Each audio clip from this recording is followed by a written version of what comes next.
wanted to record a message for you to help you get settled in on your first night. I actually worked in that office before you. I'm finishing up my last week now, as a matter of fact, so I know it can be a bit overwhelming, but I'm here to tell you there's nothing to worry about. You'll be fine. So let's just focus on getting you through your first week, okay? Let's see. First, there's an introductory greeting from the company that I'm supposed to read. It's kind of a legal thing, you know. Welcome to Freddy Fazbear's Pizza, a magical place for kids and grown-ups alike, where fantasy and fun come to life. Fazbear Entertainment is not responsible for damage to property or person. Upon discovering that damage or death has occurred, a missing person report will be filed within 90 days or as soon as property and premises have been thoroughly cleaned and bleached and the carpets have been replaced. Blah, blah, blah. Now, that might sound bad, I know, but there's really nothing to worry about. The animatronic characters here do get a bit quirky at night, but do I blame them? No. If I were forced to sing those same stupid songs for 20 years and I never got a bath, I'd probably be a bit irritable at night too. So remember, these characters hold a special place in the hearts of children and we need to show them a little respect, right? Okay. So just be aware, the characters do tend to wander a bit. They're left in some kind of free roaming mode at night. Something about their servos locking up if they get turned off for too long. They used to be allowed to walk around during the day too, but then there was the bite of 87. Yeah, it's amazing that the human body can live without the frontal lobe, you know? Now, concerning your safety, the only real risk to you as a night watchman here, if any, is the fact that these characters, if they happen to see you after hours, probably won't recognize you as a person. They'll most likely see you as a metal endoskeleton without its costume on. Now, since that's against the rules here at Freddy Fazbear's Pizza, they'll probably try to forcefully stuff you inside a Freddy Fazbear suit. Now, that wouldn't be so bad if the suits themselves weren't filled with cross beams, wires, and animatronic devices, especially around the facial area. So you can imagine how having your head forcefully pressed inside one of those could cause a bit of discomfort and death. The only parts of you that would likely see the light of day again would be your eyeballs and teeth when they pop out the front of the mask. Yeah, they don't tell you these things when you sign up. But hey, first station of the breeze. I'll chat with you tomorrow.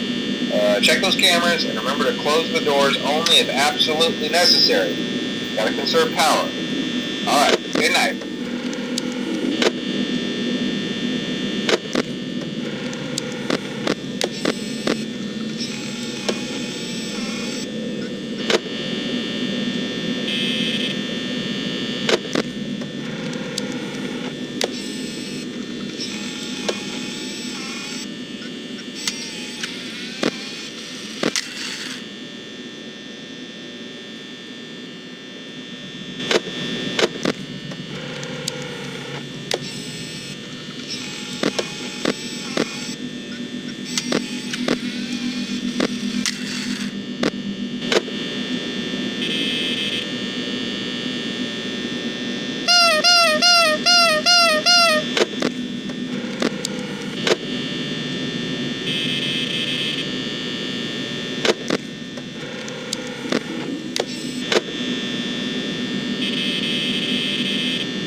Well, if you're hearing this and you made it to day 2, congrats.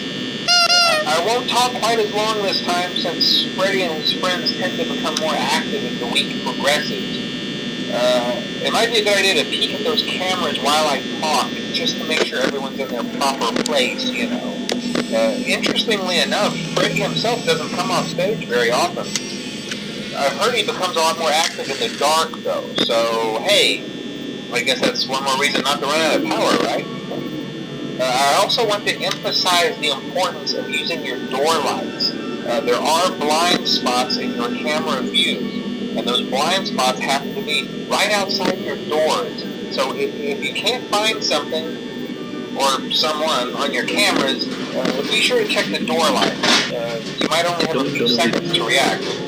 Not that you would be in any danger, of course. I'm not implying that. Also, check on the curtain in Pirate Cove from time to time. The character in there seems unique in that he becomes more active if the cameras remain off for long periods of time. I guess he doesn't like being watched. I don't know. Anyway, I'm sure you have everything under control. Talk to you soon.